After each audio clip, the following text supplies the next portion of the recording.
G'day everyone, Matt Ellis with you for the latest edition of the Cricket Library podcast, and a very special treat for us today. We hear from someone who was born to entertain, Xara Jetly. An off-spin bowler on the field, a vibrant personality off the field, and someone who's willing to step outside of their comfort zone to take themselves to the next level. You'll hear about Zara's cricketing journey so far and what she hopes to achieve in the years ahead. It's a story which will inspire you to love and play the game. It's time to sit back, relax, and enjoy the Xara Jetly story on the Cricket Library podcast. It's a very warm welcome to the Cricket Library podcast. Xara Jetly, thanks so much for joining us.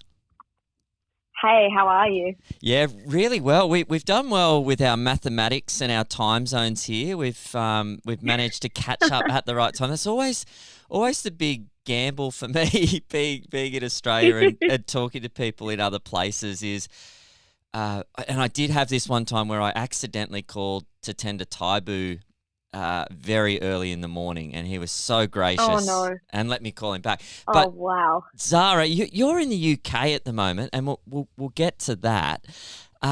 What is something we like to do is go back to the beginning, and for you, you're living your dream at the moment, 22 years old, playing as much cricket as you possibly can. Where did that start? Yeah, so I just love sport. I played netball, basketball, football, everything, swimming, everything. And I think growing up very early on, I said to my mum and dad, I want to be a professional sportswoman. And I didn't know what it was going to be in, but and then I guess I turned 13, and I think when I started playing cricket, I was 13 at the time. I was in and out of my brother's team, and I got picked up by Robbie Kerr, which is Amelia Kerr's dad.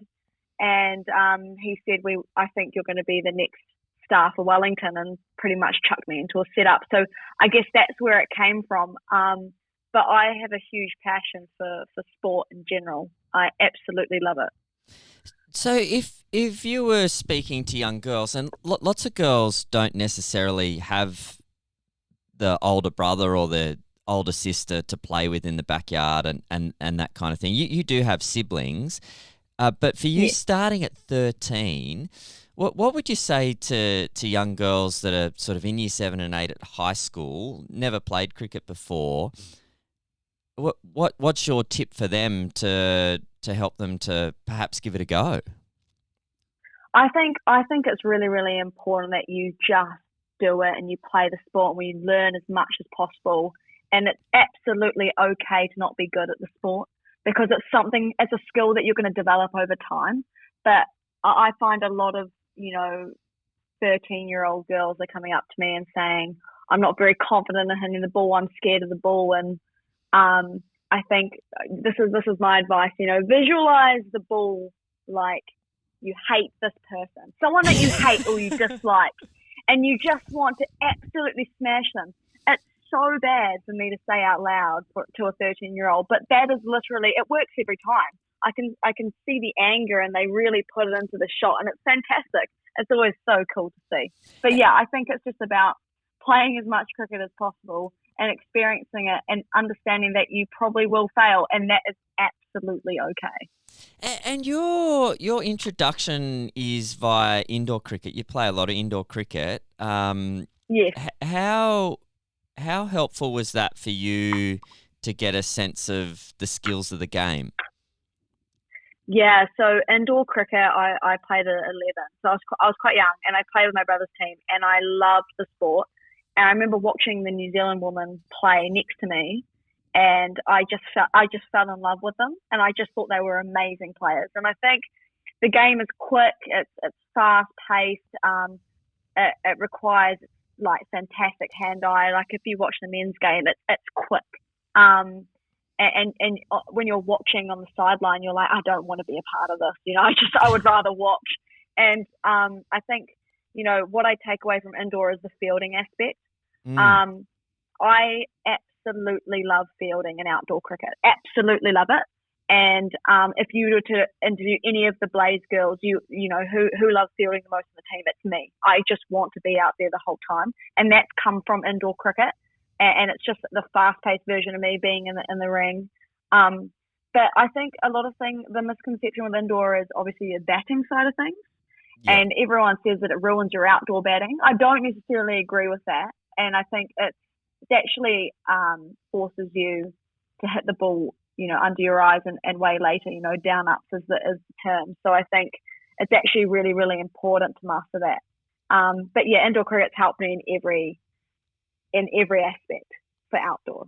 Yeah, indoor for outdoor. Sorry. You mentioned Robbie Kerr and his influence.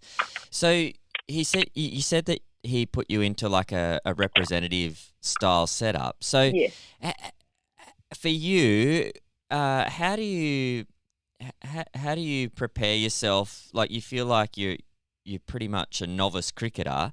How do you get yourself up to speed quick enough to keep up with the rest of the group in that higher level so quickly? Yeah, I think, I got pushed into a setup quite young. And I think I realized quite quickly in that moment that I was on a skill kind of wise, mental and physical, was a bit behind. And I think as soon as I'd recognized that, I had gone straight into coaching. And I think I realized quite quickly that it's all cool having the natural gift of being able to throw and bowl at the stumps, but I think it's about taking that gift and actually working really, really hard to build a toolbox of shots and of different ways to hold the ball and gaining knowledge of the game. And that comes from gaining as many perspectives from different people. And I think, you have a lot of coaches as an athlete growing up. And I think one thing that stuck with me from someone is you just need to pick that piece. It's almost like a buffet, right? You've got a buffet and you pick your favorite thing on the table. And I think when a coach or 4 coaches are giving you all these different resources and information, it's just picking those 1 or 2 things that relate to your style of the game and just working on it and going from there. And I think that's what really helped me get up to speed. Yeah, and you get up to speed quick enough to break into that Wellington squad while you're still at school. You mentioned fielding before in indoor cricket. Do you think it's helped you having a love of fielding, in the sense that even Don Bradman spent more time fielding than he did batting? It's just one of those games where it's a massive part of it. So to actually love that part of the game, how has that helped you, or how do you see that being a bit of a trump card for you in terms of breaking into that first class cricket arena? Yeah. So when I got put into the setup, I was called a fielding specialist fielder, and I took on the role quite seriously. I remember puffing my chest up at 16, walking in, and I think fielding is such an underestimated aspect to the sport. I think it's a skill that we really need to continue, especially in the women's game, to grow. And I think like you said, indoor definitely did create that love for my fielding. But I also like to move around. I like to run, and I like to throw the ball in hard. And, I'm so small. And so when someone sees me absolutely rocket into the stumps and they say, whoa, I take that as a compliment. Yeah. And I think it's just something that I absolutely adore. Yeah, and how about the group that you came into? You mentioned Amelia, Jessica, very well-credentialed players. How did it help you having people like that around when you're a youngster breaking into the scene? Yeah, I think you listen and you watch, and you understand kind of how they operate on and off the field, and I think that for me as a young person was really, really important. And and having, you know, these cricketing role models in my life at such a young age, it was, you know, fantastic for me. I think of myself now, and I think a lot of, you know, reasons to why I train and how I train comes from, you know, how I watched Sophie train, how she talked with our coaches in previous years. And I think it was just so important for me to sit back and listen. And my whole life, I've kind of just talked and I've kind of just not listened. And I think players like that really humbled me in every way, shape or form, whether that meant Sophie bowling a bouncer to me at 17 and I'd never faced one in my life, or merely just casually bowling me out 5 times in a row. So I think it's really, really cool to just be able to learn about their styles of the game and how they operate and what makes them tick and why they're passionate about the sport. That's something that was really cool as a youngster. Yeah, and what do you remember about actually making your debut? So you go from being the young fielder that you're predominantly there for fielding. You actually get to have a bowl in a game, but all of a sudden you're playing on TV. There's big crowds. Yeah. How do you adjust to that? Yeah. So I was in a massive. I walked into a setup where we weren't getting paid at all. So I remember getting an envelope of $20 in cash. And I was so pumped. You know, I was like, yo, $20, you know, right into the, you know, mum's like, that's going into the bank, you know. And so that was really, really cool.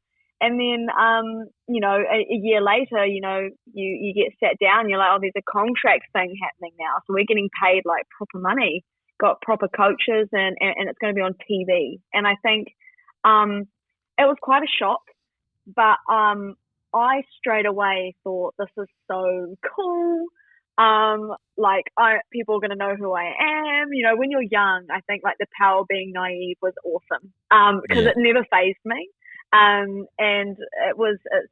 it's something that was really exciting. It was just such an exciting time.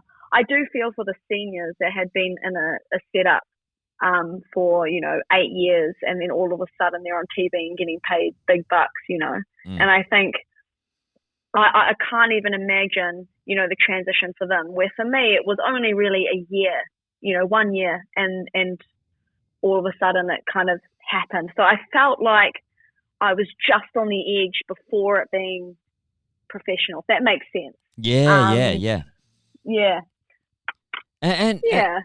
And your evolution as a player, I know you're still very young, 22. You probably you're definitely at the beginning of where you want to be eventually.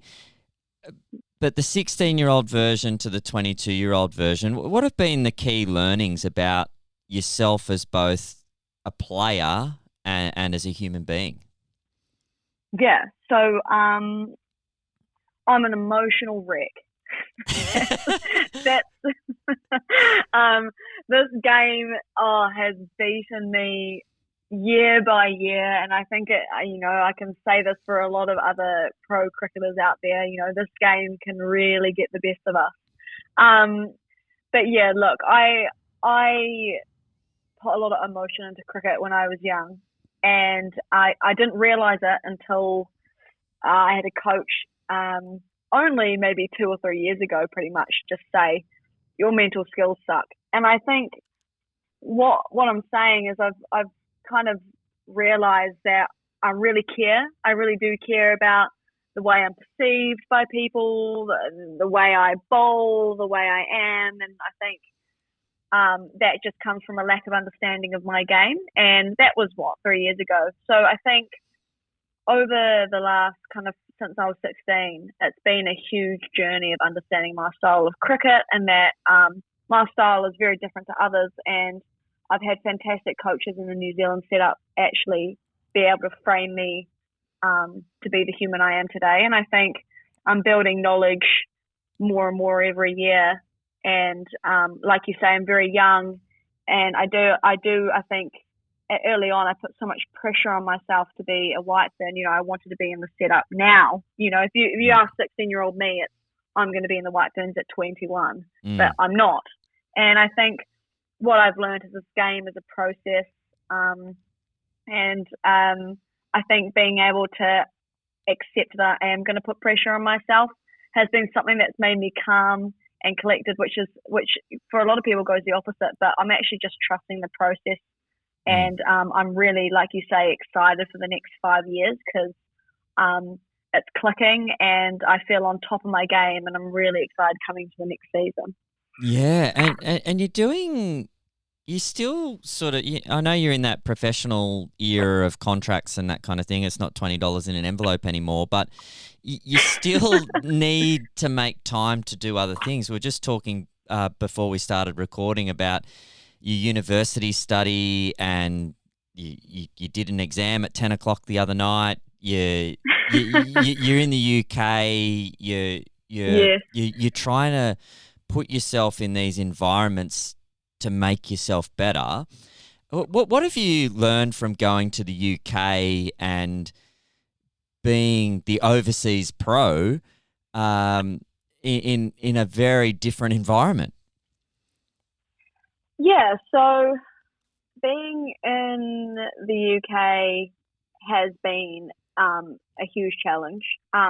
One, the wickets here are quite wet and saturated and slow. and so it's very similar to the New Zealand wickets, but I actually think it's worse. The weather's worse here. I don't know what other Kiwis would say about this, but I think the weather's really bad here. And so in terms of a scoring aspect, it's not been great, but in terms of taking wickets, it's been awesome. And the other thing is I've got a digital marketing job, so I'm working Thursday 6 in the morning maybe to about 12 p.m. most days, and then I'm training in the afternoon, and then I'm coaching in the evenings. So my days consist of it starts from 6 in the morning, and I'm not home till about maybe 8:30 most days. And it's very tiring here, but I've got a mission, and I've got a goal, and like you say, I'm here to play men's cricket and women's cricket. Yep. And I play men's cricket because I actually got told to by my coach. I had a very honest and brutal conversation with my coach because I had a very awful season a couple of years ago. And I said, what can I do to get better? And he just said, you need to go to the UK and you play more cricket. You just don't play enough.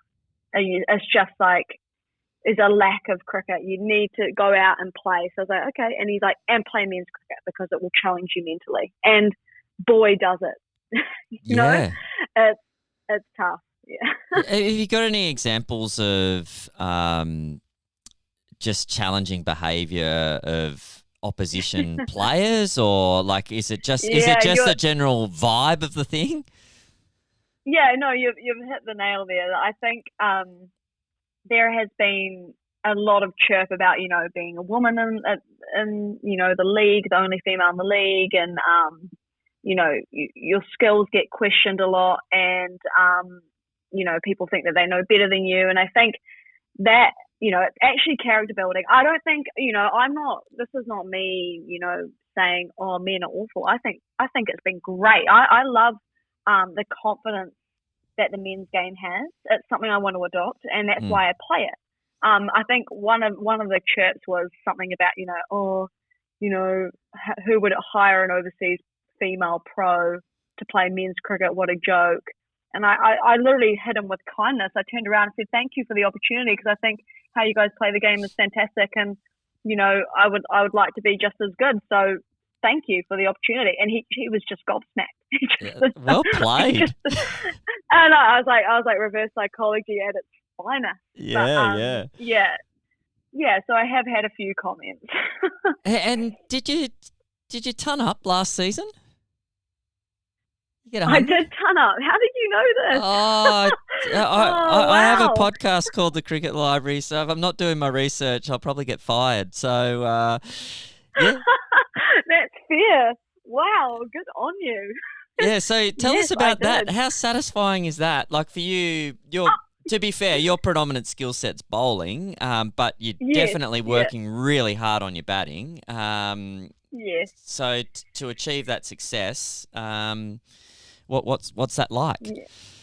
Yeah, I want, back in New Zealand, Wellington, I want selection to be challenging for them. Like, I don't want them, I'm not a number 11 bat. I don't want to be a number 11 bat, which I have been for years. So, turning up is just kind of a little call out and a little tap on the shoulder, I think. And it's such a, just a high five to myself and the hard work that I've put into my game and my batting. Like you say, I've been working really hard on the bat, and it's something that I really truly believe is an asset of mine and very underestimated. So I think I just need to keep working on it. The ton I'm just forever grateful for, and it was a fantastic effort from myself in a point of the game where we needed to win.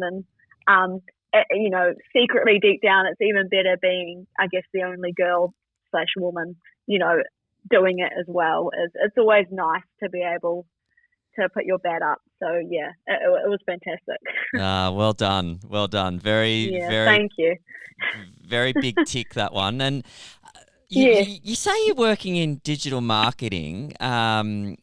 You're very prominent on social media, and I love the way you bring your natural personality to the content you put out on the social platforms. And I guess going from working in social media to having your own personal brand, I'd really be interested to know about this, particularly from the challenges around social media.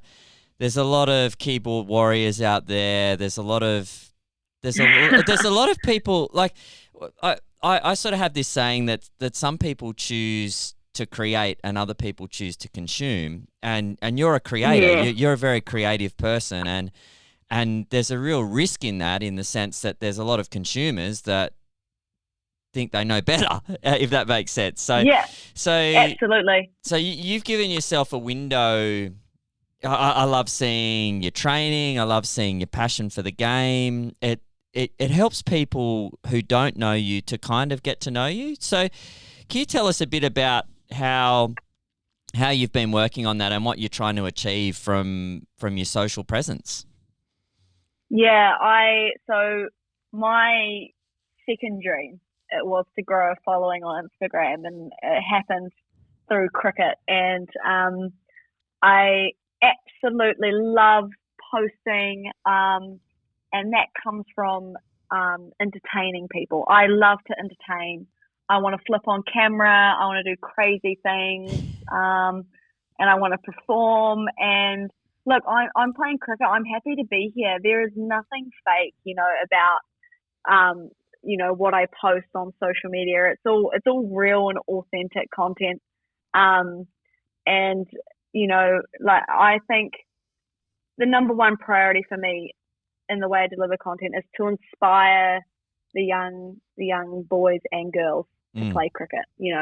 I think it's really, really, cricket can be looked at as quite boring, and a lot of people are like, how can you stand out there for 40 overs, man? And I think how I deliver content is like, actually, cricket is way more than just sitting out there for 40 overs. It's so much fun to train, and there's a social aspect to it as well. So I think I have a huge passion for posting and entertaining and inspiring, and I actually absolutely love my followers. I think they're so funny. There's some great chat,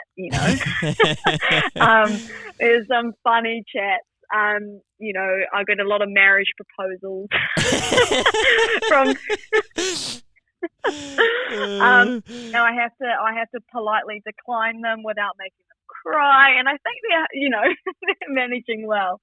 So I absolutely love to engage in my following, and the more questions they ask, the more I want to answer and post. So yeah. And is it mainly Instagram where you're wanting people to go? Like, if we wanted to send people to have a look at what you're doing, is that the best place to send them? Yes.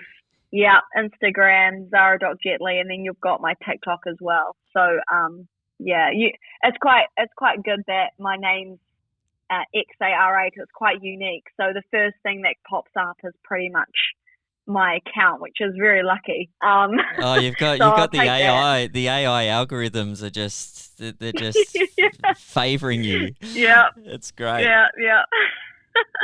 Oh, Yeah, that's no, I love socials. and where do you see that side of things going? Like you've got a great Yeah. base and a following there, and how do you see that changing if your cricket gets to a level where, like, do you see yourself always having time for it, I guess, is my question.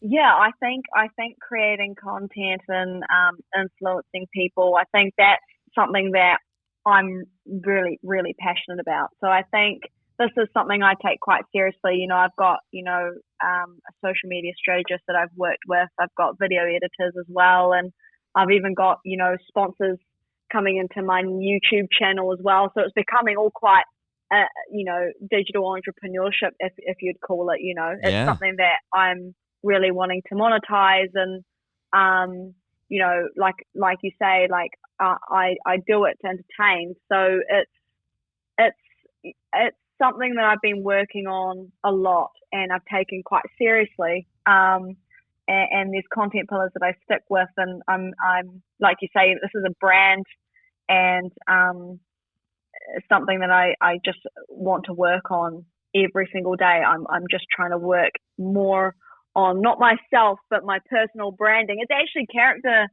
building as well. Mm. You get to learn more about yourself, and the way you want to be perceived and the way you deliver content, and it's awesome. Yeah. Yeah, and it's great to bring positivity to a place which sometimes lacks a little bit of positivity as well. So well Yes. done on how you Yes. do that. Oh, thank you. And now, life outside of cricket, you're speaking with someone who has their own cricket library. So I don't know much about life outside of cricket myself.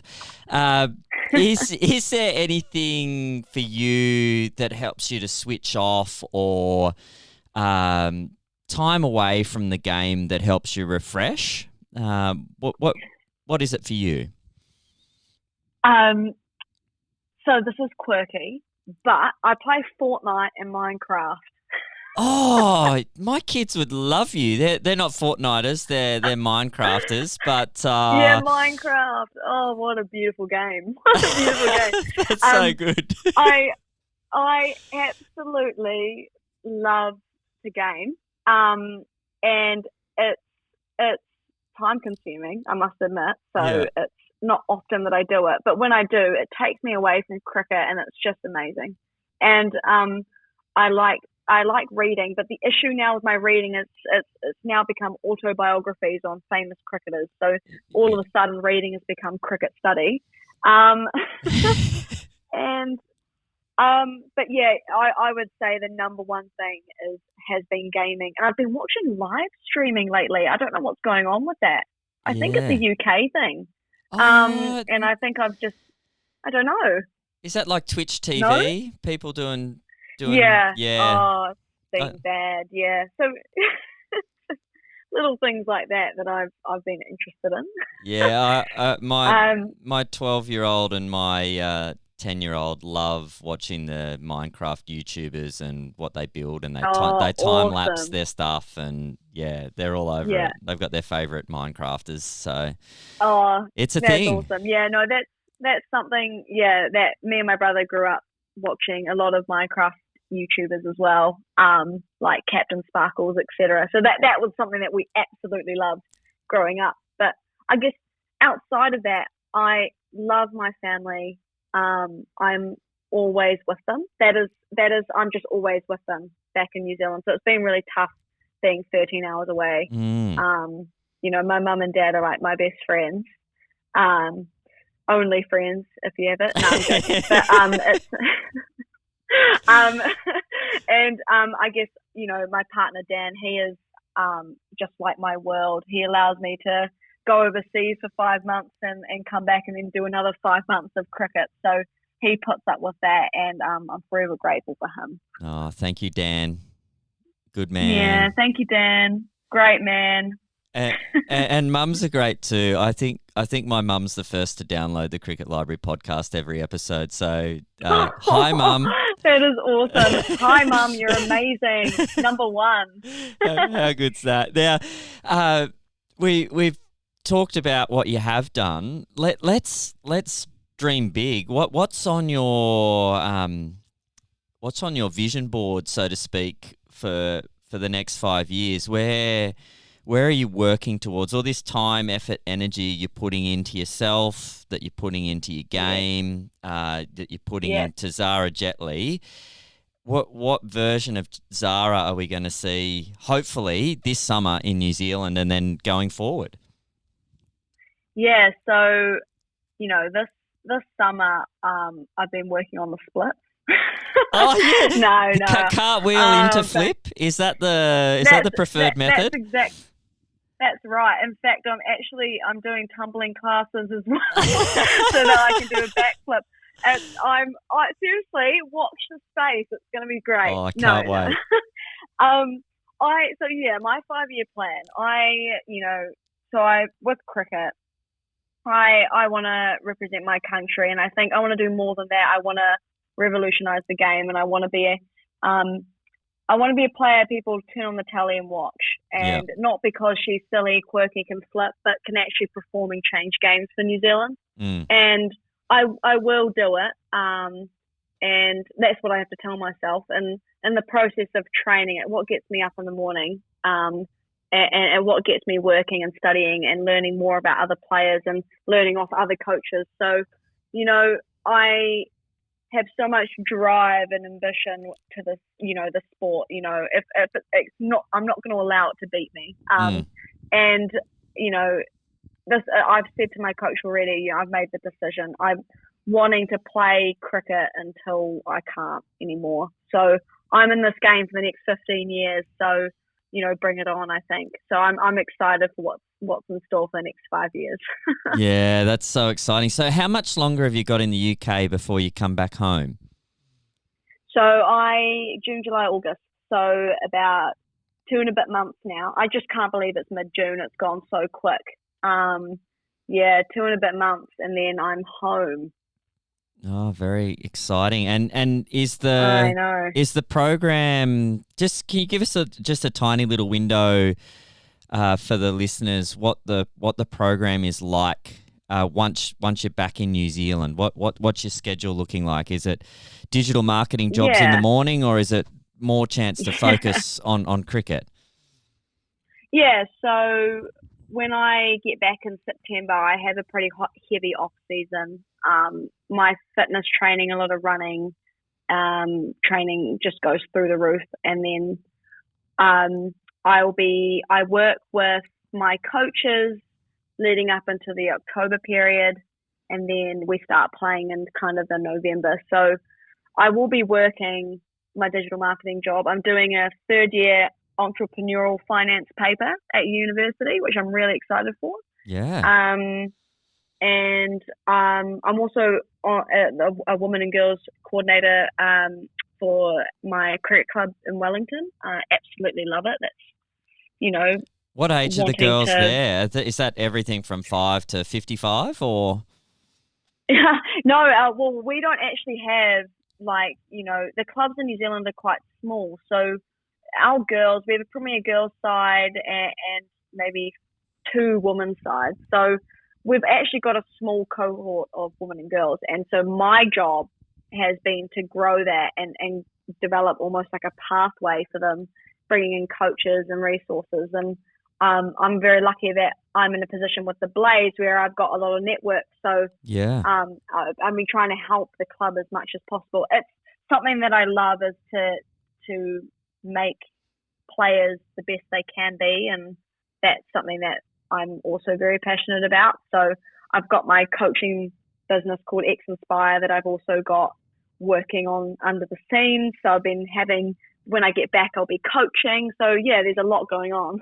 Yeah, that's outstanding. And do you find that coaching has helped you as a player? Mhm.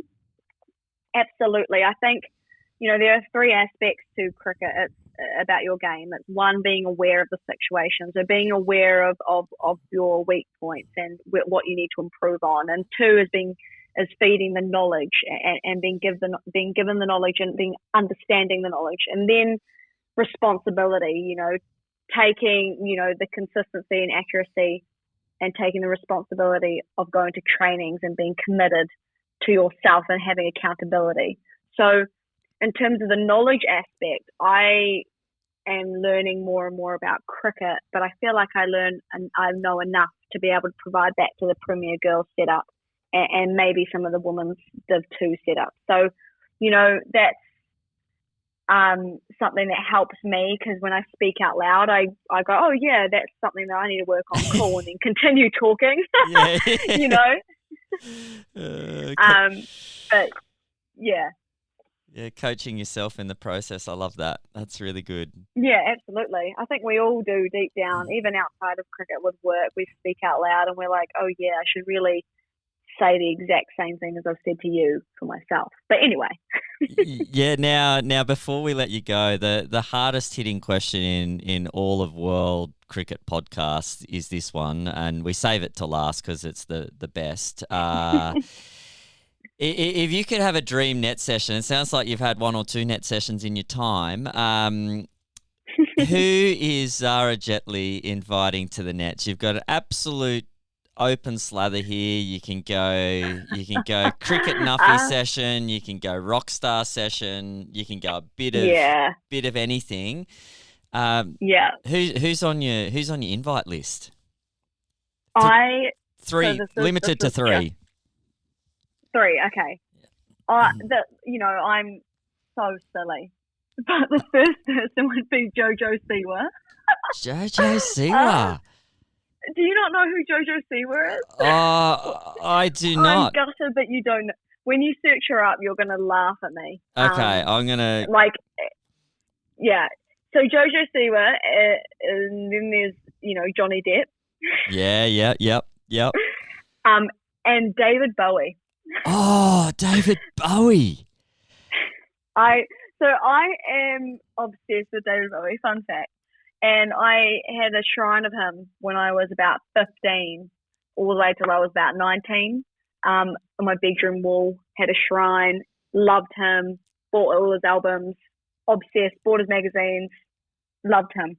Yeah, he's great. Well, you need to read a little article on the cricketlibrary.com. Sorry to self-plug the cricketlibrary.com here, but David Bowie was credited for, back in 1983, David Bowie was performing some concerts in Sydney, and Greg Matthews, former Australian cricketer, was batting against Pakistan at the SCG, and he made 70 odd. And he credited the runs to David Bowie, who was rehearsing next door, because he said the music just kept him in the zone and kept him on track while he was batting.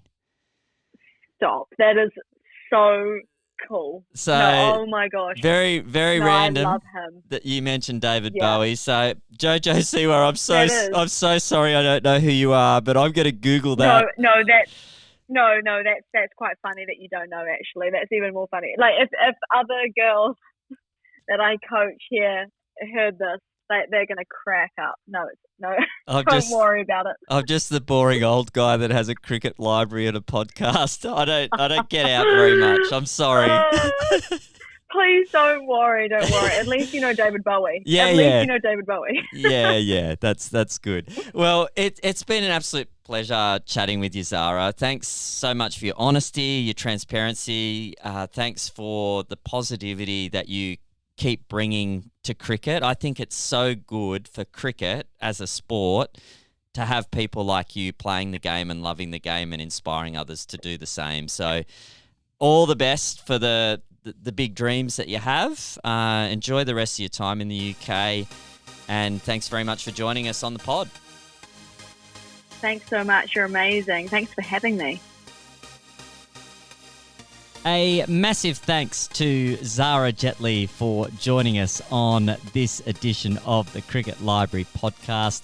A very entertaining chat and a pleasure to be able to share it with you, our loyal listeners. And of course, a very warm welcome to any brand new listeners to the pod. If you enjoyed that, I dare say you will enjoy what we have in the back catalogue. Plenty of great conversations there for you to have a listen to. Make sure you're following Zara on Instagram. We'll have all of that information on thecricketlibrary.com. So make sure you keep up with her progress. Looking forward to seeing what Zara will achieve in the coming weeks, months, and years ahead. A very bright prospect indeed. And looking forward to seeing her achieve those goals in the future. Well, we're out of time and we will do it all again very soon. This has been Matt Ellis for the Cricket Library podcast. Thanks for tuning in and bye for now.